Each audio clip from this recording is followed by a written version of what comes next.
All right, I'm going to show you this small-ish wagon, all-terrain wagon. I like these kinds of things because they're so easy to really pull around in any terrain.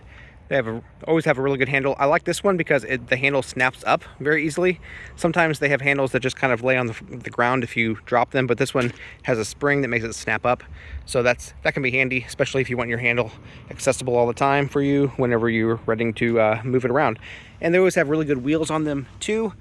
These wheels do appear to be good and made well. Not quite as thick as some other wagons that I've seen, so do keep that in mind. But they are raised over the ground quite a bit, and they are reasonably thick and rugged, so they should be all-terrain.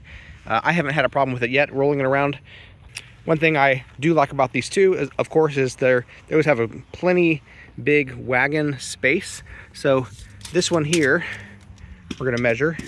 And it is about 25 inches long and about 14 inches wide and about 10 inches deep.